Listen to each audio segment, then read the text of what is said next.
In the meantime, as many of you are already doing, please feel free to pop a message into the chat and just say hello. Let us know where you're from. So again, we'll get started in just less than a minute here.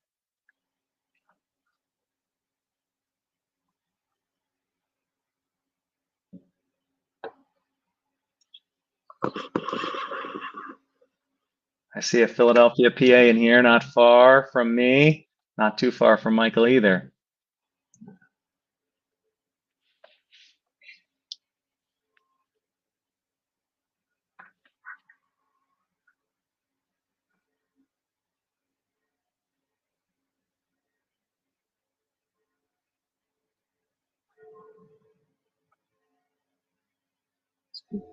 Folks, just as you're trickling in, hello and welcome. Thank you for joining us. We're just letting folks trickle in for 30 more seconds. Feel free to say hello, pop your location into the chat for us, and then we'll dive in just a moment here.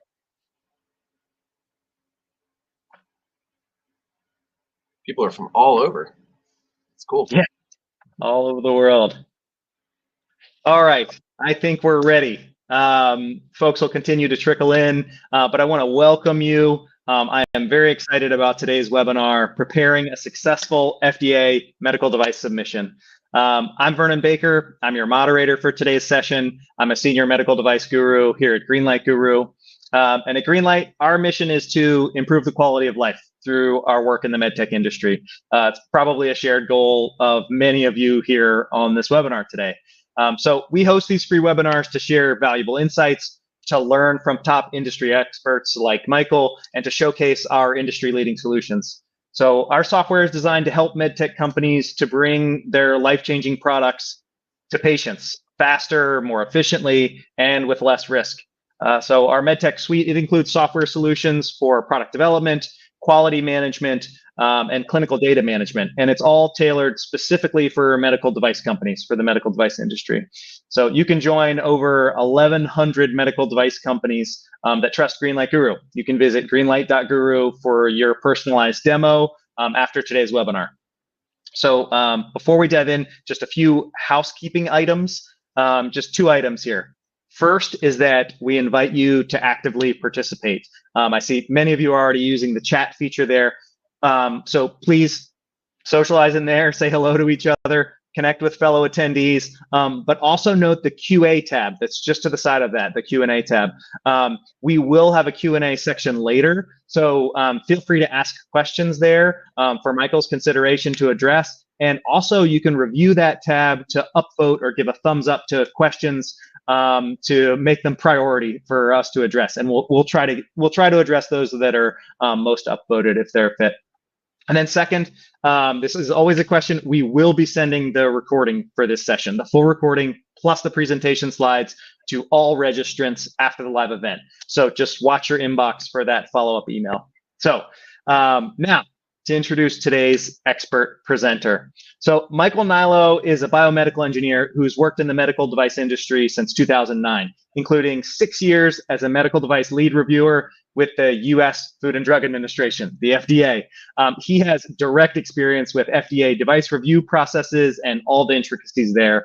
He also has hands-on familiarity with most functions and departments of a successful medical device company, and he's provided consulting advice for product development, verification and validation testing, quality systems, and regulatory submissions for all different classes of medical devices, both in the US and globally. So without further ado, I'll hand it over to you, Michael, for today's feature presentation. Thank you and welcome. Thank you so much. And welcome to everyone, and thank you for joining. Today we're going to, as we mentioned, we're going to be just talking about how to prepare a successful FDA medical device submission. To the question in the chat right now, as Vernon mentioned, yes, it will be recorded. I will plan to go through my talk, but feel free to throw questions into the chat, and if it's something pertinent, I will try to answer it in line with my talk, but we have a lot of time at the end to answer everyone's questions. Before diving into the spiel today, I got to give my pitch for our company, Nilo Medical Consulting Group, very creative name. We help clients navigate the US FDA and global regulatory and clinical environments with special expertise in medical device diagnostics and combination products. We are comprehensive regulatory submission preparation and CRO services. We also help with quality systems and product development consulting.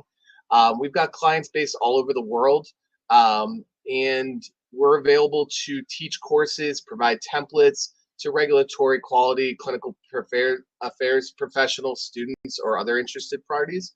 And we provide strategic knowledge as well as hands-on expertise to reduce the complexity of these domains, really helping clients successfully navigate the path to market. We like to be available to provide both strategic advice and do the work for you, whatever your company needs, and we're very flexible in that space. So, without further ado, we'll get to talk. So today, my plan is to go through understanding the FDA review process. What happens when you submit to the FDA to your information? And then we're going to go into how best to put together that submission, how best to tell your story to communicate with the FDA. Then we're going to talk about the eSTAR program. FDA's got a submission format that they've developed and have been using for the last few years, and that's expanding into more and more submissions. So it's really important to understand what that looks like.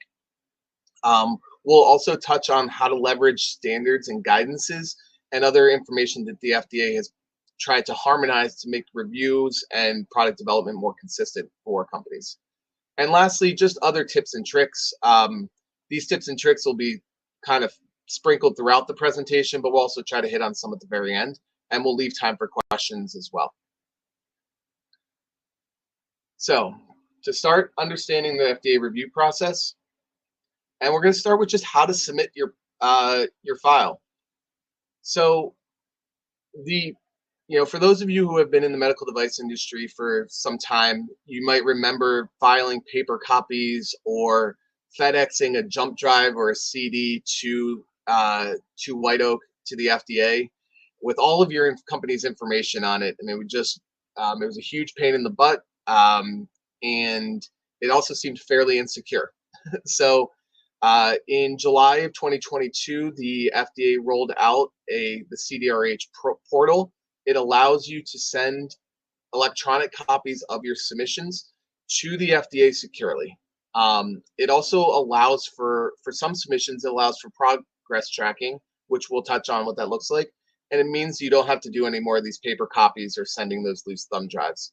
As you can see on the slide, there are some submissions that require use of the portal, and those are the submissions that utilize eSTAR.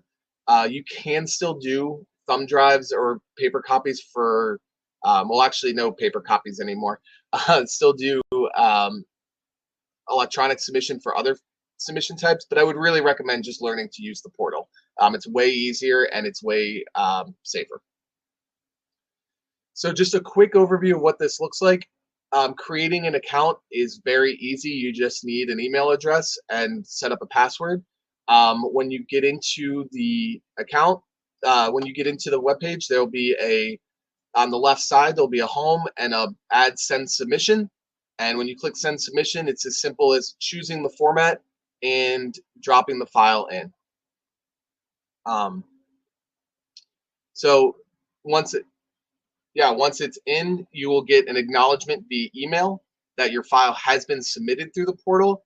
And often before the end of the day, you'll get an acknowledgement from the FDA that it is been stamped in, or if there was some sort of formatting or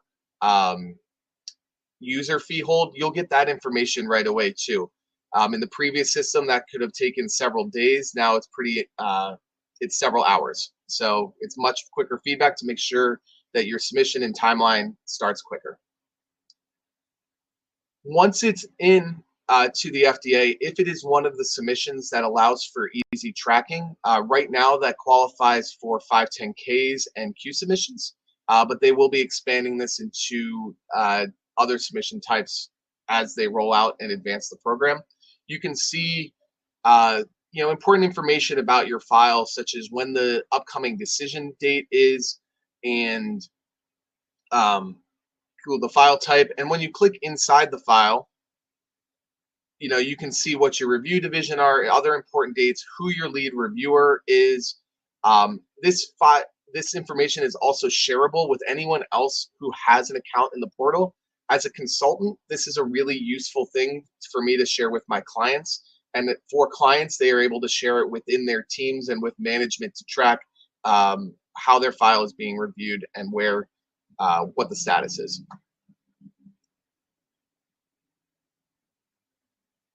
So that was just a brief overview of how to submit it. It's pretty simple, and they're making it even simpler. The next question I often get as a consultant is, who are the reviewers and who's at the FDA looking at this file? And it's an important question. So, in CDRH, so medical devices and in vitro diagnostics, your lead reviewer is your primary point of contact who is going to corral the review team internally at the FDA and be the person who communicates with you as the client, whether it's quick questions, decisions, deficiency letters, or any other sort of interaction. This is true whether it's a marketing submission like a 510K, a clinical trial submission like an IDE, or a Q submission, which is any sort of pre-submission to the FDA for questions or breakthrough or step. It's all kind of the same group that will be looking at it. The lead reviewers can be a variety of disciplines, but most typically lead reviewers at the FDA are biomedical or mechanical engineers. Most of your lead reviewers will have limited industry experience, but most have advanced degrees. So you're talking to very smart people, but they may not know the intricacies of working for a medical device company. It's important to know that at the FDA, turnover is tough, as it is in any industry, but the lead reviewers will often stick with a product through all stages of development as best they can. So if you file a Q submission, which leads to a clinical trial and then to a marketing submission, you'll often have the same lead reviewer or the same review team. For if that lead reviewer gets promoted or leaves, maybe some of the consulting reviewers will still be on your file. So you're not reintroducing the product every single time, but you should be aware you could. And the lead reviewers will lead the review, and as I mentioned, but they'll also consult a team of experts. And we'll touch on exactly what that looks like in the next slide or two. The reason I kind of go over this, though, it's really important to know your audience when you communicate with the FDA, because you are taking something that you are putting your heart and soul into and working on day in, day out in the weeds of a product development and regulatory submission, and putting together a writing package and throwing it over the fence to someone who has not really, if they've been introduced to your product at all, has probably not thought about it in months or years. So how you communicate with the FDA is important in knowing your audience, that they are smart, they know the science, they are, but there may be some additional education that's necessary. And we'll talk about how to tell your story in future slides. So the review team themselves, so not just the lead reviewer, kind of a quick overview is within CDRH, there's over 2,000 CDRH employees, which, they reviewed close to 20,000 submissions in 2023. Those staff members are scientists, engineers, clinicians, statisticians, epidemiologists, veterinarians, and then often on the backside, not necessarily working on review of your submission, but in the management and policy areas, there are lawyers and policy professionals, communication, education, and training specialists, and administrative staff. I will give a quick shout out to my former colleagues at FDA, the communication, education, and training specialists, and the information available through CDRH Learn and Device Advice is excellent for anyone starting off in the regulatory space or looking for how to get their product on the market. So just a brief overview of the organization. The FDA is a large organization. Within CDRH, there's numerous offices. Actually, this slide's slightly outdated because the OST is also a super office now. But within most medical device companies, your primary point of interaction with the FDA will be within the Office of Product Evaluation and Quality. And that's a super office broken into specific product areas. So as your submission goes to the FDA, it'll be sent to within a product area specific to your device type. And that group will specialize in reviewing similar devices in your area. But since we're all creating novel technology, they may not have specific expertise down to the wire of exactly what you do. So again, there may be some background education that's required when you go interact with the FDA, and that's important to understand.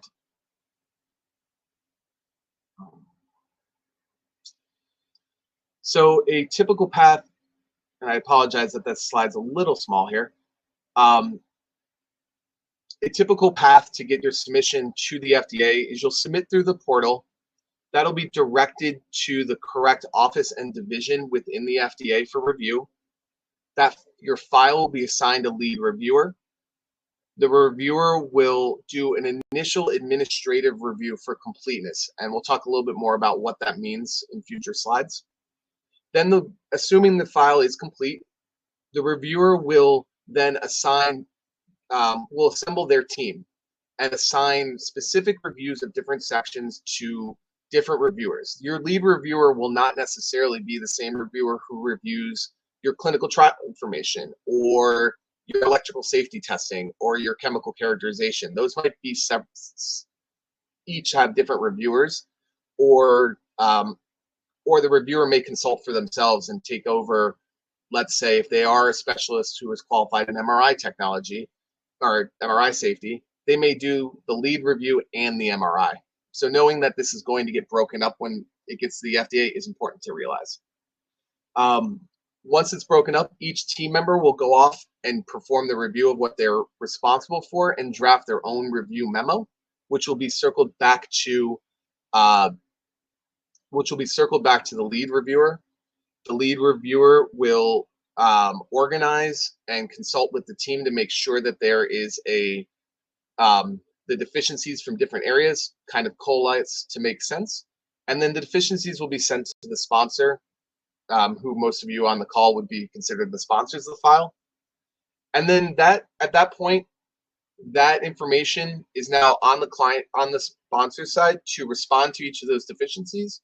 But when it goes back to the FDA with your deficiencies, those responses will be reassigned to the people who asked them, and the FDA will try to resolve them for hopefully a favorable marketing decision.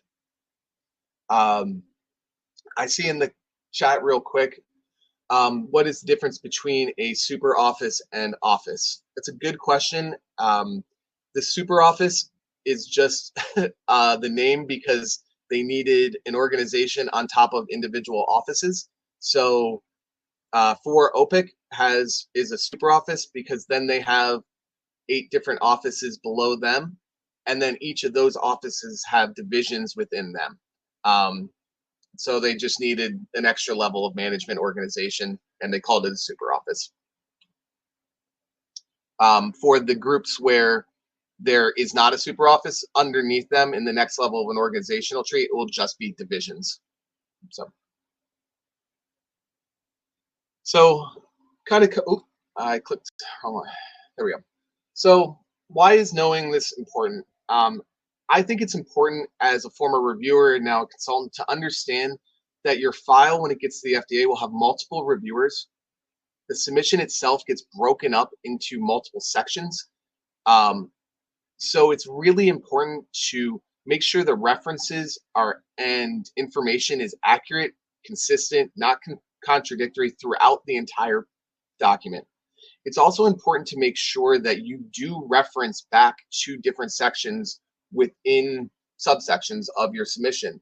For instance, if you are in the biocompatibility section of your submission, but it's important, you think it's important for the FDA reviewer to understand maybe a certain aspect of your device description, make sure to include reference to that specific section, because the review team may not know, especially once it gets broken up, may not know where to look to get the important information that's relevant to their section that they are reviewing. So kind of connected to that, each section of the submission needs to connect to the overall story. I really recommend having introductions and conclusions um, for each section of the eStar, and we'll get to what that looks like in a bit. But that's really important so that, again, it's standalone and someone who is just reviewing one section of the file can understand why that information is important.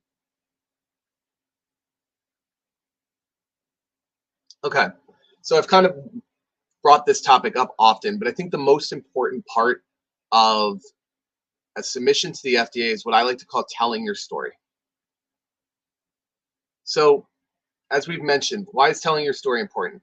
The FDA reviewers are smart and mission driven. The mission of the FDA is to promote and protect the public health. So they are not necessarily always on industry side. They are also on the patient advocacy side. So you have to remember that they are balancing that. Um, but it's also important to remember that they don't work for your company or even on your type of device every day. So, and they most do not have industry experience. So the goal of telling your story is to get them up to speed quickly and only in writing. Um, so this is really hard. If you think about just being handed what often these submissions are thousands of pages of information, having, taking the time to plan and organize to have someone completely fresh understand what your device is and why they should care about it is tough. And so there's some tricks to doing that, but just kind of remember that it's an important aspect of any submission to the FDA. So what's the story? These are the things that I think are really important to stress in a submission, and we can talk about where and how in future sections of this talk. But it's really key to explain to the FDA why your device is needed. They see all sorts of devices throughout, as they review thing, and everyone thinks their device is the most important thing in the world. So why is your device needed? Why is it an improvement on what's already out there? 50% of submissions to the FDA are 510Ks, which are by regulation supposed to be substantially equivalent to something else that's already out there. So if it's just another of something else that's out there, why is it worth the risk? Why is it an improvement? So explaining that is important. The next part that's really important is how will your device be used? And it's important to being specific and including the full workflow.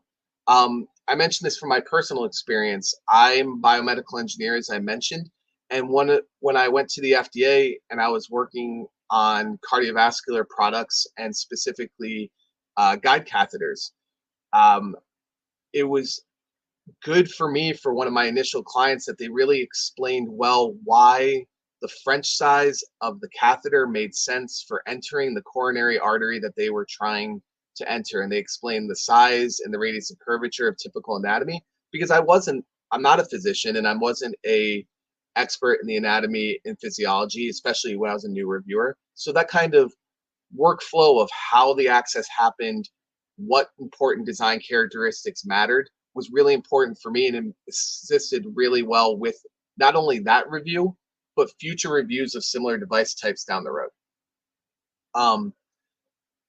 So as I mentioned, what are the unique design aspects? What is different about your device than other products? But really, why does that matter? That's the important part here is explaining, hey, we did something different to improve or do it this way, which is helpful. And how does that contribute to the intended use? Does it allow for a different patient population? Does it allow for ease of use? Does it allow for longer lasting? One note is if it really is the reason for doing it, for the improvement is really cost of materials or, hey, we can supply it at lower cost. Make sure that that part of it is focused on why that is good for patients.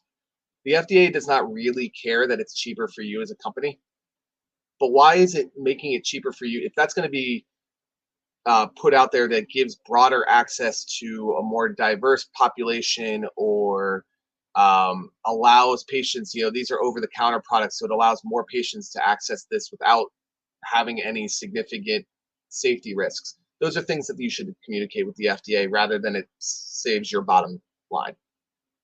And then lastly, the big story is, how does the information that you've submitted, what the test plans, the clinical work, the literature work, how does that support the safe and effective use of your product?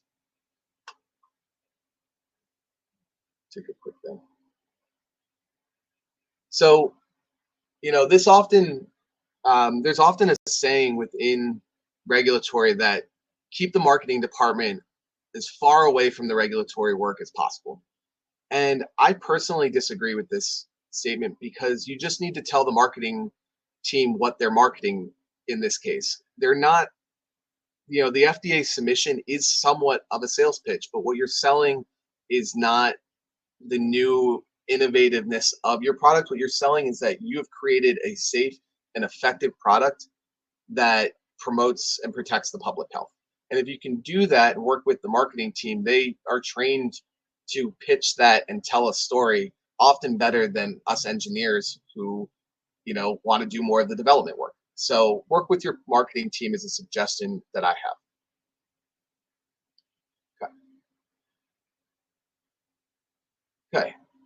So how to do this? We're going to come back to that. So as I mentioned, eStar is the new kind of paradigm for how to to send information to the FDA. It's the electronic submission template and resource.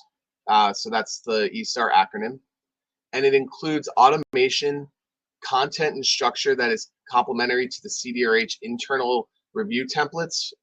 For those of you who've been around, you may have heard of the SMART templates that reviewers use. The eStar kind of is meant to correspond with that.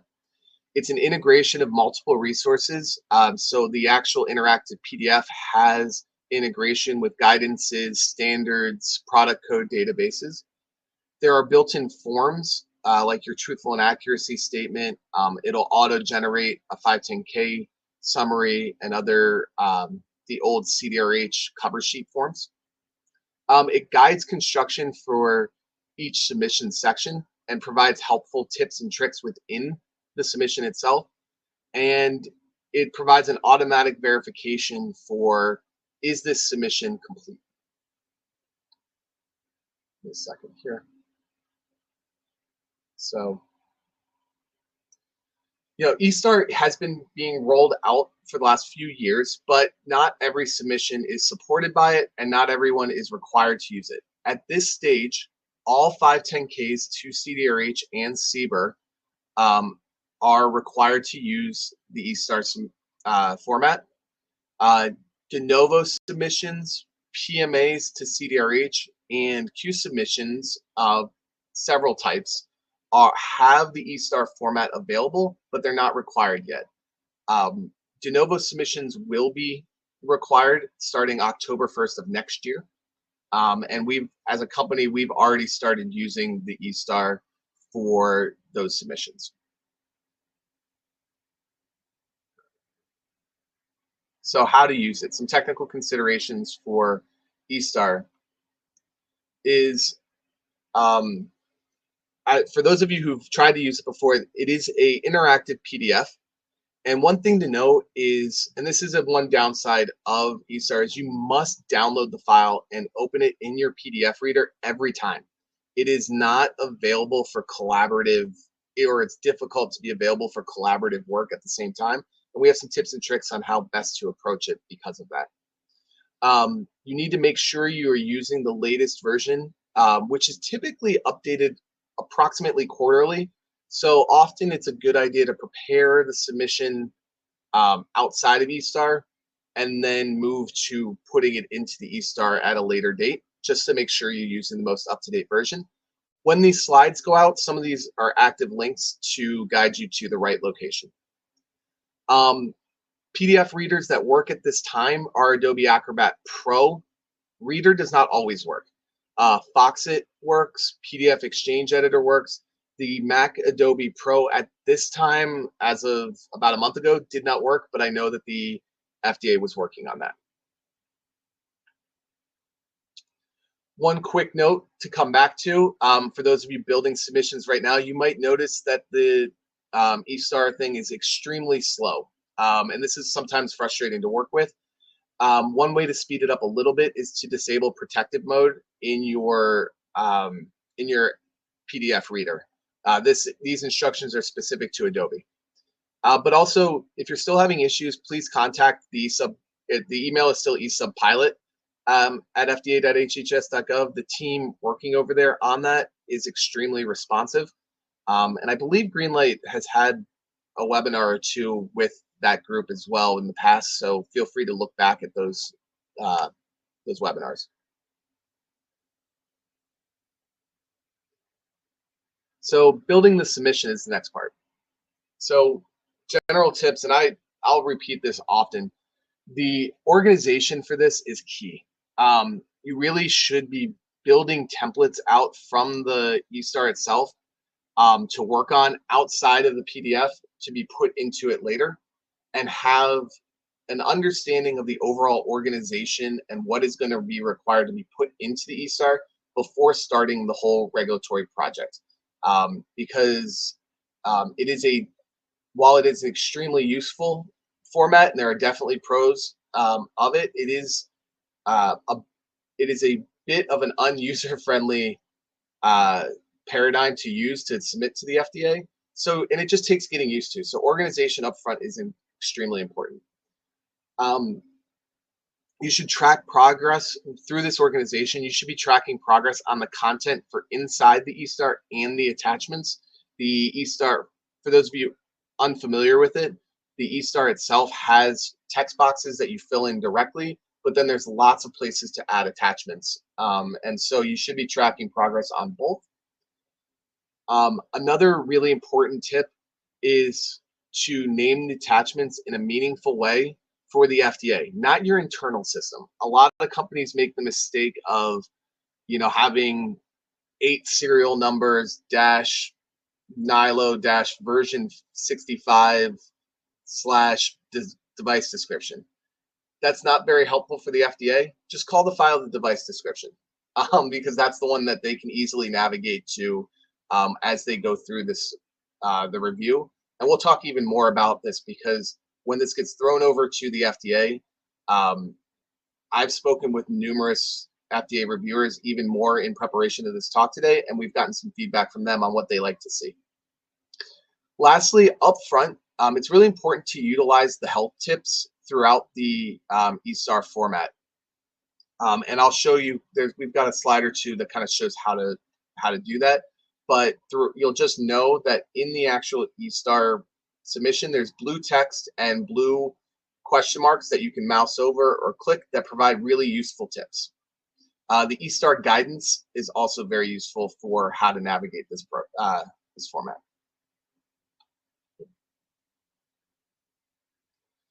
So just a brief overview. The e-star content and structure, this is more for a 510K. These are the types of sections that will be available for you based on the bookmarks. However, in the initial sections, you'll make choices that will make certain sections available or not available. For instance, if you are a hardware-only device that doesn't have any software, initial choices within the e-star will suss that out, and therefore software, firmware, or cybersecurity and interoperability won't even be available options. They'll auto remove that from the e-star thing, so you don't have to worry about that content. So navigating within the e-star. So as I kind of just mentioned, each section is dynamic depending on your answer. And what I really recommend for companies or consultants is to test drop-down responses to ensure that you do not eliminate important content. So, you'll notice when you're in the file, if you click a checkbox or select different options within a drop-down, different sections of the e-star will be available to you.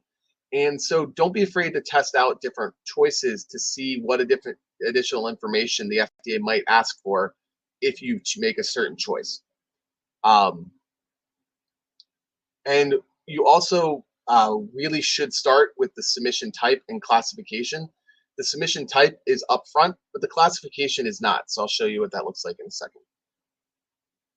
So without pulling up the actual full eStar, right at the top of the eStar, when you first open it up, you'll be asked to pick the application jurisdiction and the application purpose and what kind of submission you are doing. You'll notice that Health Canada is available as an option. The FDA is working and does have some pilots and I believe wider release of co-submission where you can submit an eStar to Health Canada as well. But we're not going to touch on that aspect today. Once you pick the application and submission type, further down past a few administrative pages, there's actually a classification tab. And I really recommend filling this out second before doing any of the other work because it'll help populate the rest of the submission. And these choices are the medical specialty, the regulation, the product code, and associated product codes for your device. How to classify and choose those product codes is a topic of a different presentation. I'm happy to answer some questions if we have time on that though as well. So after you've chosen the submission type and classification, we recommend that you can build templates to work from. I recommend utilizing eStar as an outline to build the customized templates versus working in eStar directly. I also recommend breaking sections into separate files, which allows for the most collaborative approach with teams. For us as with clients, it also allows for special expertise to be focused on different areas. However, it is really important that at the end, you leave time to have this be reviewed so that the full thing is comprehensive and things are not siloed and contradictory. So, and I'll talk about it later, but it's important to note that the final part of the FDA putting the eStar together is not just an administrative task. You should have someone in your company or your consultant that is well-versed in this or well-versed in the product and the technicalities of it, put this submission together, or at least be part of that. As you're putting together the templates, use the question boxes. They will provide important information about what types of information the FDA is going to ask for or expect, and so you can build that directly into your template. I also say that it's okay to be repetitive. When I want to be clear on that, you do not want to plan to submit the same attachments in multiple locations. But as I mentioned before with the telling your story and how this gets broken up with the FDA, it's okay to kind of repeat general information at the introduction of different sections so that the FDA has a good framework for what they're being presented. So then as you compile your eStar, when you have your templates finalized, you can bring the information in. As I mentioned, it's more than an admin exercise. One thing you'll notice as you go through the eStar is there's lots of text boxes that they want you to put information in there. 2 notes there. Formatting does not matter. It'll auto reformat in those text boxes, so do not waste time trying to format. And also don't be constrained by those text boxes. Provide brief summary, but feel free to reference attachments where more detailed information is available, because trying to fit everything in those text boxes is a pain in the butt. And the FDA review feedback we've gotten as consultants has said they don't love reading it in there either. It's easier for them to see in the attachments. Mentioned making sure the information is consistent. One key point that came up from several FDA reviewers is naming, which we've talked about, but paginating attachments appropriately. Have separate what's called Bayes page numbers, or have separate page numbers for each attachment that might say, if it's attachment A, page A1 through 22, rather than having each document just have their own page numbers where it can get confusing for feedback with the FDA. And the last part of compiling the eStar, and probably one of the most important and consistent feedbacks we've gotten from FDA, is drafting the executive summary to help navigate and orient the FDA's review team to what is included in your document. So I meant, this executive summary, and I think honestly, if you take nothing away from how to prepare a good E-Star today, this is the message that you need to to take home. The executive summary in the E-Star comes up as optional. It is not optional. Do not treat it as optional. It is the feedback from the FDA is it's very hard to navigate E-Star in review because of how the sections get broken up. So the executive summary is extremely important. It is the position that allows you to tell your story, provide the background we've talked about, but it also should include a summary table of contents for all the attachments with a file name and description. Really take the time to orient the reviewer on what is included in the overall submission and how it supports your file. This can be done with tables and narrative. This is also the place where if you have a video that you want the FDA to reference that's loaded up on a secure YouTube link or something like that, this is the place where it's most appropriate to be placed. I can't stress this enough that this is kind of the executive summary of your entire submission, and it's really important to do well. I've also gotten feedback from the FDA to consider sub-summaries within the main section areas, like performance testing or software, that sit on top of the other attachments to orient the reviewer even within that section. The FDA has just said that it's more difficult than the previous format where everything was kind of one big submission to figure out where things are located. And as industry gets more and more used to this submission type, I'm sure they'll get better at it. But the initial rollout has been, we've gotten a lot of questions as we've learned as well, just simply asking, where is this located? You've mentioned it, but we can't find it. So I'm see in the chat, is renaming an attachment acceptable? In general, yes. If it's something in your quality system that is has a certain reference number, it is fine to rename the attachment before it goes into the E-Stars for ease of use with the FDA. So just letting you know that. Okay. How to use the E-Star. So you'll first verify that the submission is complete. So once you have finished all of the E-Star sections that have populated based on your choices, when you finish each section or attach each file, it'll go that part of the E-Star will go from red to green. And then at the end, once everything is completed, you'll see this message that says status E-Star complete.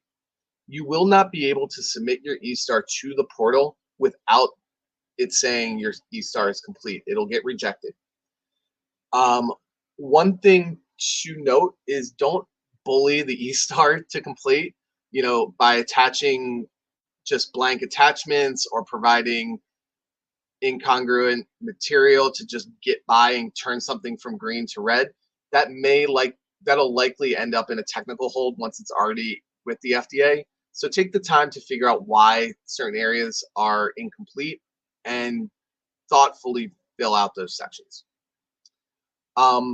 Within your organization, before you submit to the FDA, we really recommend an independent review to make sure the information is easily located and no contradictory information is provided. This doesn't have to be an outsider away from your company, but maybe someone who was not responsible for for putting the submission together. Find someone that represents a typical FDA reviewer. If you have a biomedical engineer that's relatively new to the company available, have them review it to make sure that they can kind of follow along with how this submission is organized and what gaps might be in there. We've found that that's super helpful from our end to have someone, a consultant that wasn't on the file to review it. We've noticed mistakes, and it's really helped with how the FDA reviews it as well. Once that's done and you're happy with it, the E-Star submissions can be submitted directly on the portal. One thing to note is the limitation is 4 gigs, but there are workarounds, and you should contact the e-submission portal email that I had earlier if you do have a file larger than 4 gigabytes. It's important to note that the previous e-copy limitation was 50 megabytes per volume and required a lot of breaking up of the file. So a 4 gigabyte limitation is a significant improvement. Then the next slide. So I mentioned technical hold. So the eStar is designed to avoid these technical holds. The previous format had the RTA checklist, which was a 26-page long checklist for 510Ks, and it was very cumbersome. The eStar kind of builds this in. Some reasons that you might still get a technical hold even after using eStar is an incorrect answer to a form question that led to inadequate information. That goes back to why I suggested checking what the testing out different choice answers for different drop-down menus, because it may lead to additional information that you were required. Attachment names are confusing or out of order. If the FDA can't find certain information, it might result in a technical hold. There may be technical holds for duplicate attachments with the same names, so that the references are difficult to follow again and they can't find the required information. And lastly, the last thing that has resulted in technical holds is changes in the submission are not summarized. This is especially important if you are coming back to the FDA after an NSE or a file that lost you weren't able to respond in time, or it was you had a major Q sub that proposed substantive device pre-review, and then you're coming back in with the 510K right after. The FDA really asks for the changes in the submission that are different from the last submission to be summarized, and the executive summary is the place to do this. And they will put it on technical hold in the case of responding to an NSE without providing this. I see in the chat real quick, should we still attach a completed RTA checklist to the submission? No. If you're using eStar, that's unnecessary. The eStar kind of forces you to go through it by changing those colors from red to green.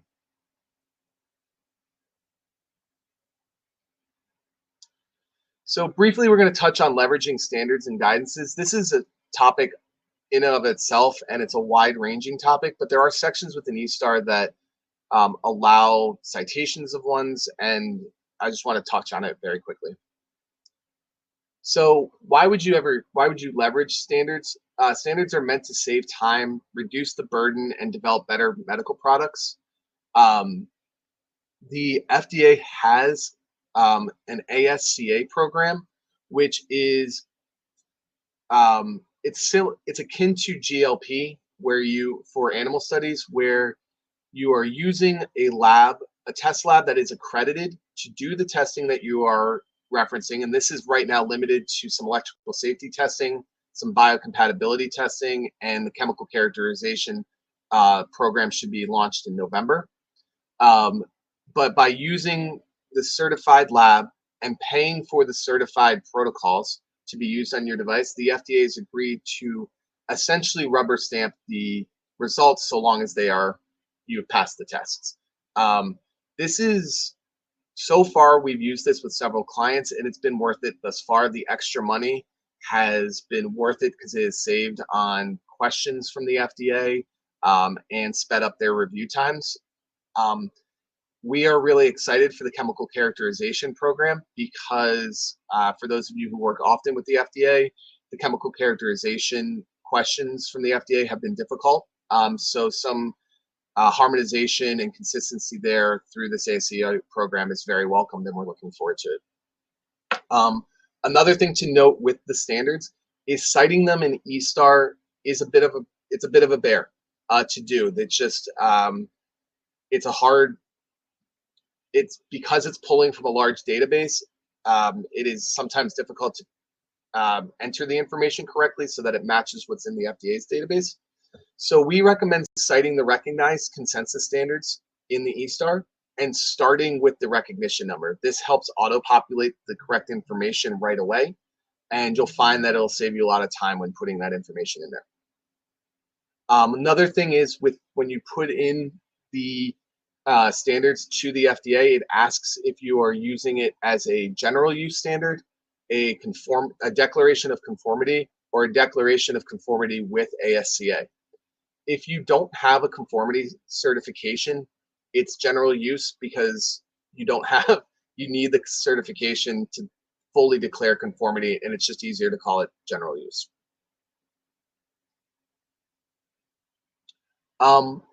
Next topic was guidances, and guidances are important because they represent the agency's current thinking on a topic. We do want to note that to be careful with utilizing draft guidances. Draft guidances are put out, but they're still available for public and internal comment before finalizing. The FDA should not be implementing them prior to finalization, but often they do.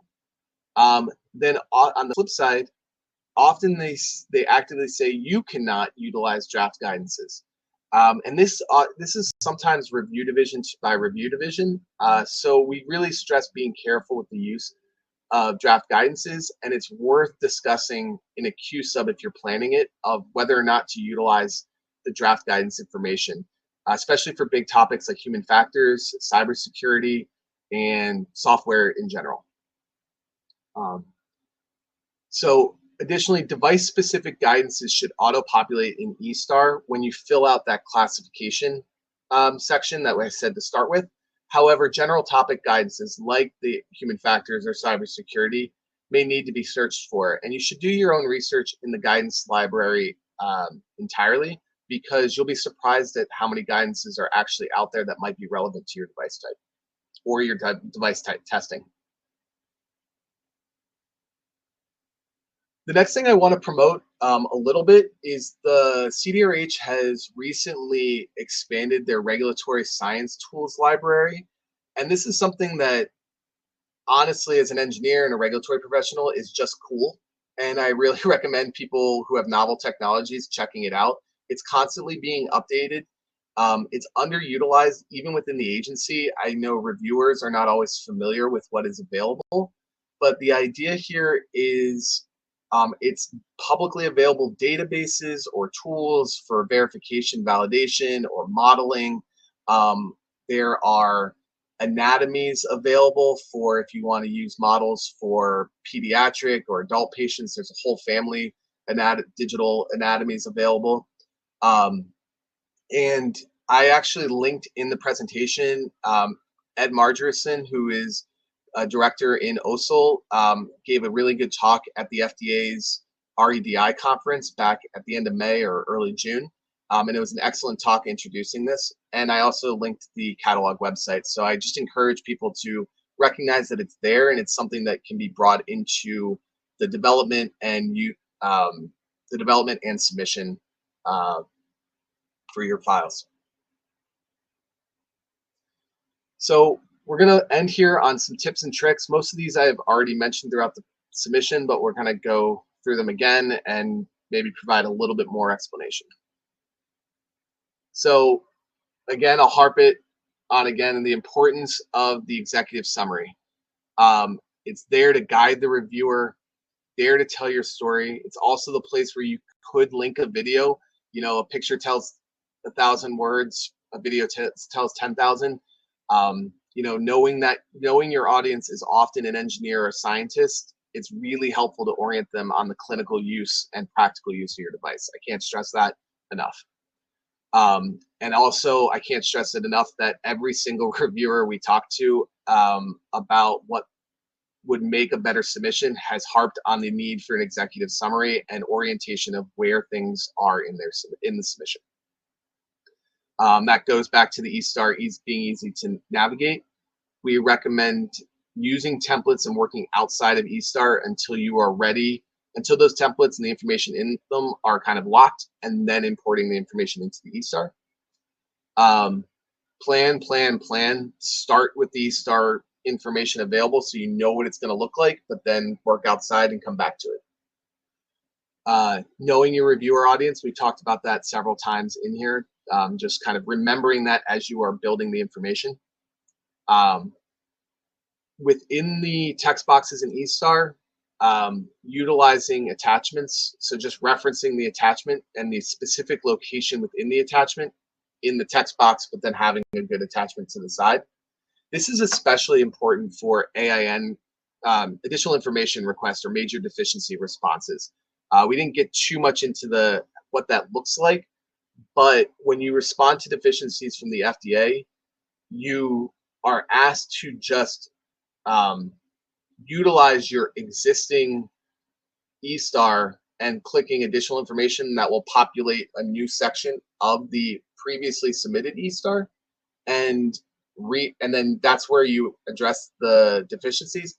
It gets a little wonky, not going to lie. So what we have found is most beneficial is to utilize text boxes in the eStar, especially for multi-part deficiencies. And lastly, just to name and paginate your attachments, so for ease of orientation with the FDA. And that is it for the talk, and we've got time for questions. So. Michael, first, just thank you so much. I feel like I just got a download of like your last decades of experience in reviewing. So I love the practical tips. I'm an engineer, so I love like the geeking out and like, okay, this is exactly how you do it in the eStar template on the interface. So I'm sure our audience appreciates that too. So thank you. I want to give you a second to take a look at the questions in the Q&A if you'd like to. Audience members, I'd love for you, if you switch over to the Q&A tab, you can either ask a question or upvote one of the existing questions. So feel free to take a look at the list and just give it a thumbs up if you're interested in hearing the answer. I do want to answer the most frequently asked question just one more time here. We will be sending the slides and the recording of today's webinar to all the registrants in an email follow-up. So you can look for that this afternoon. And I believe, maybe, Michael, maybe you could confirm this. I think the links that you shared, they should be live within the slide presentation. Is that accurate? Yeah, that's accurate. They're all live and they'll have direct links and off. And I'm also available if there's something that isn't, feel free to reach out to me and I'm happy to provide what I meant to link to. Great. Yep. Thank you so much. So hopefully that answers kind of the slide and links and recording questions. Thank you so much. Michael, any of those jump out at you? You have a look at the questions from the audience members? Yeah, I'll start taking some of these questions a little bit from the top. That's ones that I feel comfortable answering quickly. There's a question of where are the templates available to work outside of eStar? We, as a consulting agency, we create them. As a company, you can create them yourself. They're not available. They are something you need to custom create for your device type. And we're happy to work with companies to provide those. So the next question up top is, does eCopy still need sending the paper copy to FDA? No. Even if you aren't using eStar, which was the topic for today, if you're still using the eCopy program, you do not need to send a paper copy to the FDA. The next question here should come from the, oh man, there's a lot here. Let's see. Is there a way to communicate directly with FDA reviewers if they are remaining to struggle and understand the technology? That's a really good question. And it really is reviewer to reviewer. Some reviewers are willing to pick up the phone and have a talk with you. Others will want to see it more in a Q submission format where you can do just an informational meeting. I have found that, videos or trying to get the reviewer to agree to just a half-hour introduction meeting has been really helpful, but they are in no obligation to say yes unless you submit a Q sub as an informational meeting. Within the context of a submission review, if you're getting deficiencies, utilize the submission issue request to do that. Especially if you submit those submission issue requests within the first 60 days, the FDA is supposed to have a meeting with you within 21 days after that, so you can speed up that timeline where a normal Q sub is 70 days before interaction. Let me keep going down here. Okay, this is actually a good question. I'm going to generalize it from about the interoperability section in eStar and software documentation. The eStar asking about section about number of electronic interfaces, and if it's not interoperable with other devices and systems, and how choosing that if you have ports and interconnectivity, and how that affects how the eStar populates. And this comes up with different drop-down items where this is a really good example, but it can be more generalized of, yeah, it does have a USB port and Bluetooth, which means it's interconnected, but it's not interoperable with other devices. You can go through in places where there are sections that are really not applicable to your device, answer those sections that are there of not applicable so that it does turn it from red to green, but don't just write not applicable. Write not applicable because, explain that your device does connect to what it does connect to with these ports, but that it's not interoperable as per the definition in whatever. And as long as that's explained, that's fine, and that is going to be acceptable to get through the technical hold and go under review. Okay. Answered a bunch of these. James Cross, you asked about the ASCA program, and you used an ASCA certified lab for chemical characterization, and still ended up with questions. I will say that the chemical characterization program is a source of internal work at FDA. They're working hard to being more consistent with this. And my understanding is that the ASCA program specific for chemical characterization will be updated in November to try to resolve those issues. That shouldn't happen. Honestly, the idea of the ASCA program is so that doesn't happen.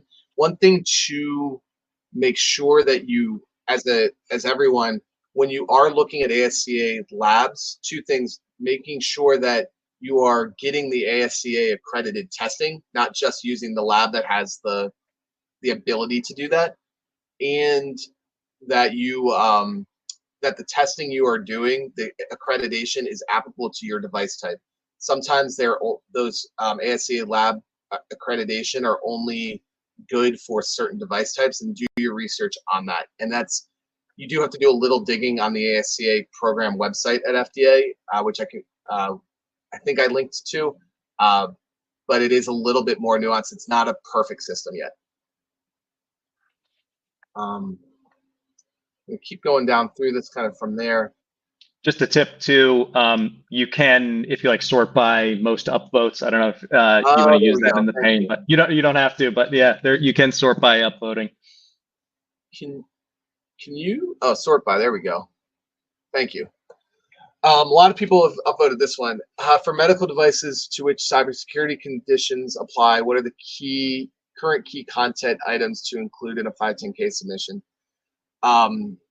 It's a really good question, and the best answer I have is to really reference the Digital Health Center of Excellence website at FDA and the current cybersecurity guidance. The FDA has really, I'm not a deep cybersecurity expert, so I know that the FDA has really focused on the cybersecurity risk and how that's documented for us, in that, and also the idea that removing likelihood from that consideration. The idea is that the likelihood is always that it might happen, and so really what is the severity is what the focus is. So I apologize for not having a better answer to that question, but that's what we've noticed come back in terms of questions. I did touch on the templates being kind of customizable and something that we provide as a consulting group, but also something you can develop on your own. And kind of coming back to that again, when you build your own templates, making sure to understand what the help topics say for your device type and what the drop-down menus say to see what's available. Charles asked, do FDA reviewers get training on each of the device they are going to review? Yes and no. And it's been a little bit more difficult through COVID and more remote work. The idea is that every reviewer has a mentor, and they get training kind of through the review process. It's a little trial by fire.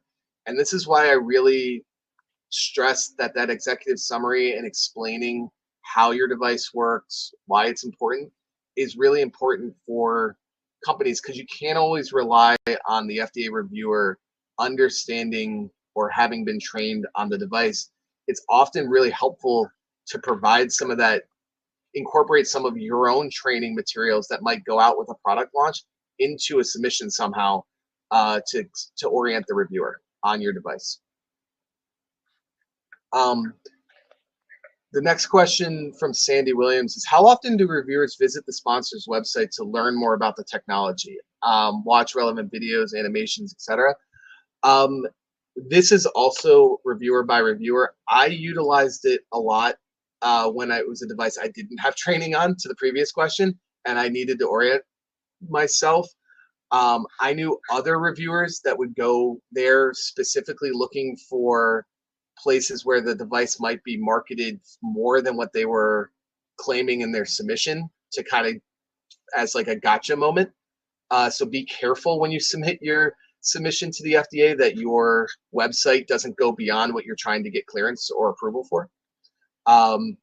One thing is, if you do have those videos, animations available on your website, highly encourage you to put references to where you want the FDA to look on your website to get that information. If you think your website does a great job of explaining your device, often, like consistently, and you don't even have to just do it once, reference that website so that the FDA reviewer can look at it, because if you put the time and effort into it, it's worthwhile.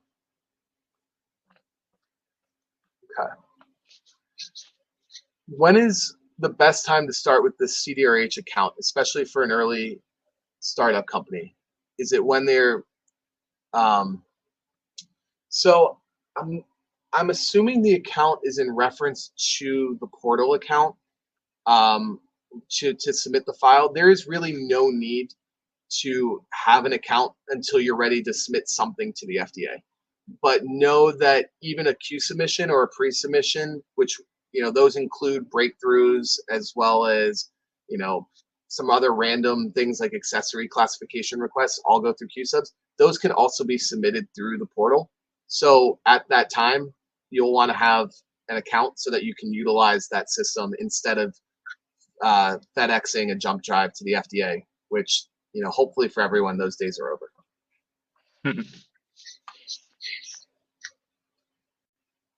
The next question is, why is the FDA using an eStar PDF rather than a web portal for submitting the information?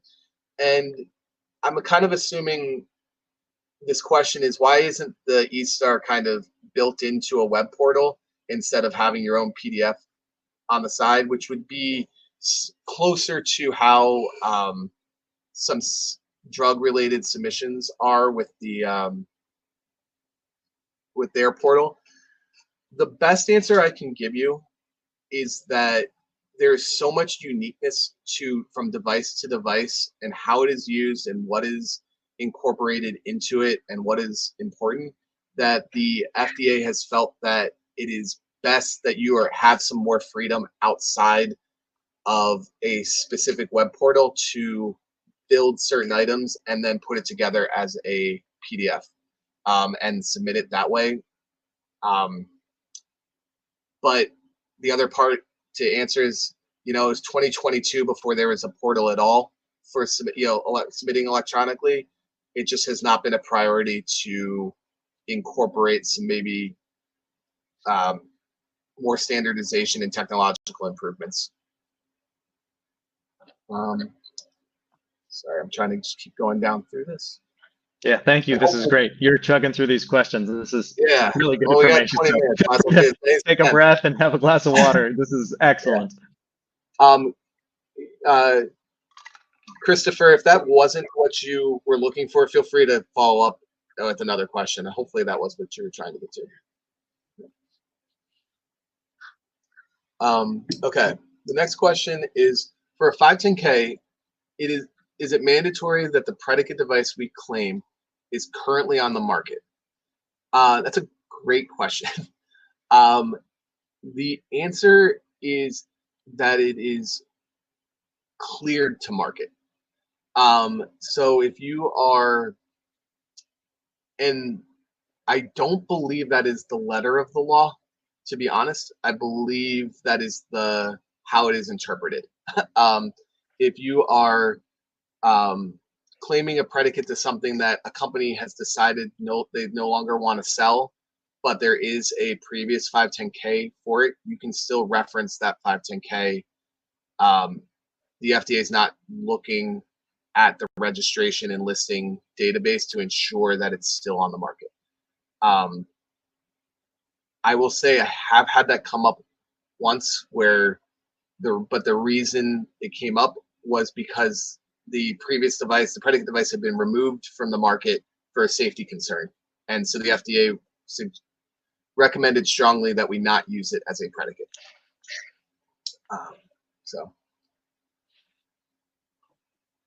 it's another one about the templates. When does the agency require an in-person meeting versus a virtual meeting? This is a great question. I'm going to expand it a little bit. The agency doesn't require, well, take that back. Outside of a panel meeting during the review of a PMA, the agency never requires an in-person meeting. This is up to the sponsor to choose when they submit their pre-submission or whatever the meeting request is to, there's kind of three choices. Is it in person? Is it virtual? Or do you just want written feedback rather than having a meeting? In-person meetings have been much more difficult to schedule since COVID. Some groups have opened them up and are a little bit better at scheduling them. Other groups have said all meetings are virtual and they won't schedule them at all. I know, for instance, one group at FDA does one in-person meeting a month, and that's all they'll commit to. All the rest of them are via Zoom. I am old school. I think the in-person meetings, if you can arrange them, are extremely valuable. They really give the FDA review team a sense of how, your device, how it's used. They can often handle it if it's a physical device. You also get a personal connection of who they are, and there's, the side conversations are always helpful. But that's not always available to you, and it's not always worth the cost, because it is expensive to get to DC, hotels, meetings, all that kind of stuff. So, but if you can, especially for early stage introductions to the product, I think it's beneficial if you can organize an in-person meeting.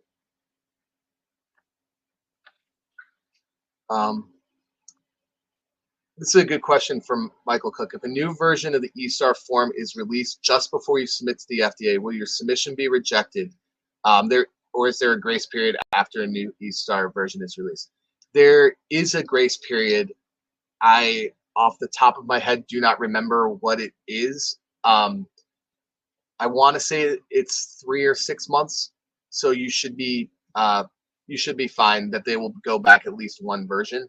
You should also look for if the new version is a major update or a minor update. Major updates will often have substantial new information or a link to a big guidance. So the one thing that might happen is that while you don't get rejected for the wrong version of eStar, you get rejected for not having the right amount of information, because the new version of eStar has kind of formalized a request that maybe companies were missing before and the FDA kept asking for. So they may go, hey, we're going to ask you for this, so you're on hold, submit this extra information, but they won't make you redo your whole eStar submission. Okay. Keep going down. I'm going to take a quick step here. Yeah, please do. This is really helpful, and you've hit all the top ones. We're getting into the lower votes here, so thank you, audience, for good questions, and Michael for pounding through these. This is going to be a great resource. Yeah, this is great, and I appreciate these all really good questions. The next question is, how do you prompt the FDA to give guidelines on a 510K test when their answer is the bar is set very low?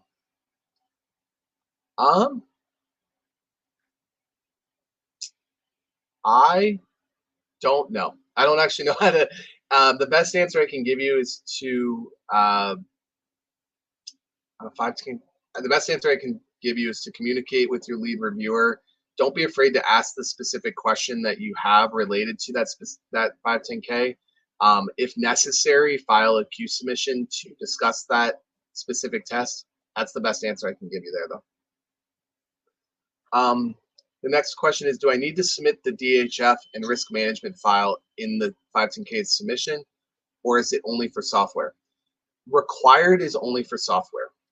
You will notice that, though, that all the other sections are kind of outputs from your DHF, but you do, and your risk management file, but you're not actually submitting the file themselves in the submission. And this is actually related to, for 510Ks. In a PMA, you're obviously going to be audited, and there's an expectation for the risk management and DHF materials to be available and often submitted. De novos often require or will be asked for the full risk management file, depending on the de novo. Sometimes it's not necessary because that's the benefit risk argument and summary is what's actually required there. But in a 510K, you are not required to submit the full DHF or risk management file, but those will often be used to justify testing endpoints, requirements, especially around things that are not standardized. So if you've got specific performance tests, your DHF and risk management will explain why you set the acceptance criteria or methodology the way you did. And so it's often really helpful to include snippets that are relevant to those tests. Okay.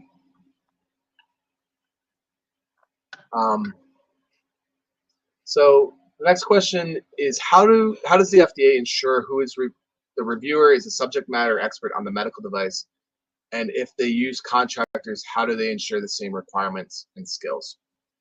And it's a good question, and to be perfectly honest, your lead reviewer may not always be a subject matter expert on your medical device. There's high turnover at the FDA. You can sometimes get a new reviewer.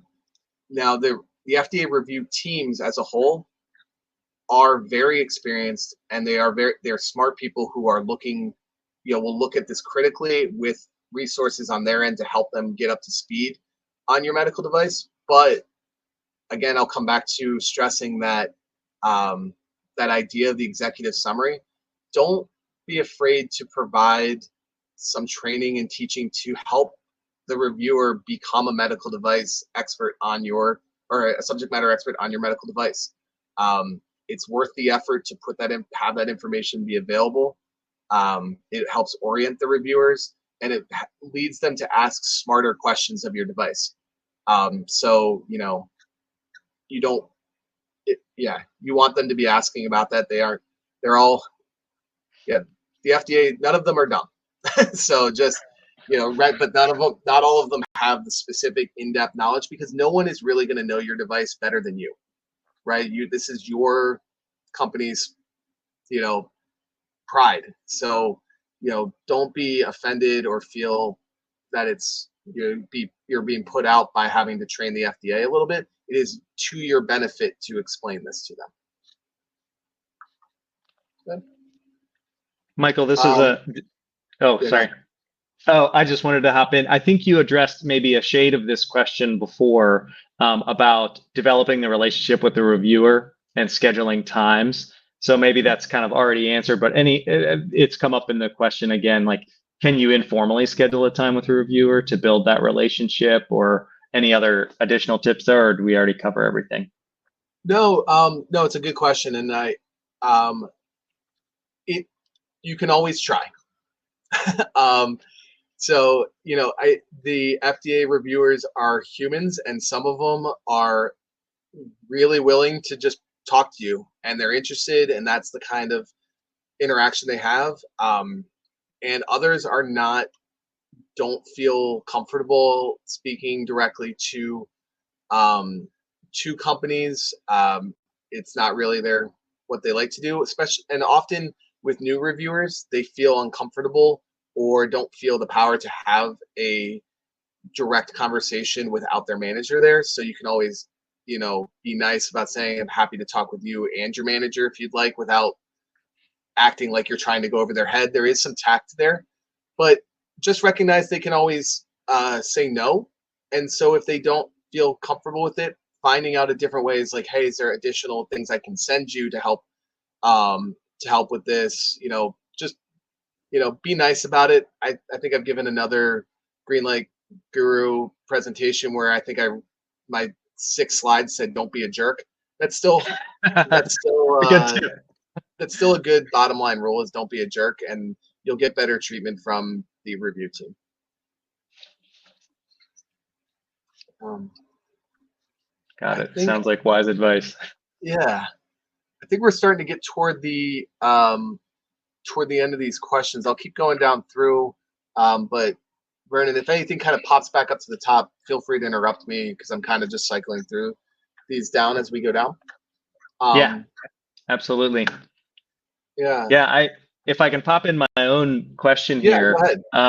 if you don't mind. I mean, I love all the practical tips you gave, so this might be a little on the detailed side, but when you talk about breaking up a submission, and then like sort of internal references and pointers versus, let's say, redundancy or repetitiveness, I wondered if you had a preference as a reviewer, or you recommend to your clients a sort of preference, like if an FDA reviewer gets a submission, it's broken up but has all these pointers. Is that harder to manage than just duplicating material everywhere?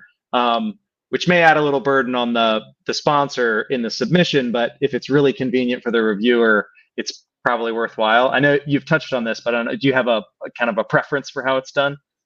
Yeah, so as a reviewer, eStar wasn't available, so it's a Okay. little bit of a different. This is a relatively new thing for the reviewers as well, and I think you'll find review teams might have a preference either way. I Okay. have found that um, if you have, it comes with an extra challenge to make sure you are consistent so that things are not changed at the end. But I have found it is more helpful to be repetitive rather than over reference, because then they are jumping back and forth within an interactive document and are forced to have multiple things open. Whereas if they have a standalone file, it's a little bit easier. So my preference is to be repetitive and kind of have the same information in multiple places. You know, as a reviewer, I could always skip that part if I was familiar with it, but kind of making sure it's titled the same way too, so they know they can skip it. They've already reviewed, and also Got it. taking the time that if you change it one place, you change it everywhere, and that Oh, can get that's you in always the trouble with tough part. people. Yeah. So Right. Yeah, that's the tough part. Well, and then a quick follow-up, if you don't mind, on the easy tracking. I was curious about those dates. I mean, I think it's really cool that those are in there. It seems very convenient for the company as well as the consultant helping the company. But do you find that FDA, I mean, I know there's statutory guidelines or statutory rules for those response times based on MDUFA, but is FDA like beating those, meeting them, sometimes exceeding? Like, can you expect the easy tracking dates to be met perfectly, or how much does reality align to easy tracking? yeah, that's a really good question. The I will say that the FDA reviewers on things that have MDUFA goals are really good about meeting their goals. So that's going to be your 510Ks, your PMAs, always the IDEs. You should expect feedback pretty close to the stated dates, if not maybe a week earlier sometimes, especially with substantive interactions. Um, Great. you know, and I tell my teams and my clients to be ready once the submission goes in, to be ready within the 2 weeks approaching that first goal, because there may be quick questions too, which have quick turnaround times from the reviewer. They may not want to send a major deficiency related to an item that they could have gotten an answer to via email. And so a lot of times, as the lead reviewer's consulting reviews come back, which is often a week or two before the deadline, you start getting some smaller questions here and there via email from the reviewer as well. For things that are not necessarily tied to MDUFA timelines or as held to, which are, final decisions on de novos, there's only a 70% compliance requirement, and some of the Q submissions have caveats that say as resources permit. That's a case by case thing, because FDA is really busy. Honestly, like, the review teams have lots of things on their plates at once. And so it also depends on when that deadline is. If you hit someone, right at the end of August, beginning of September, and everyone's coming back from vacations or sending their kids to school, you might not quite hit the deadline you thought you were.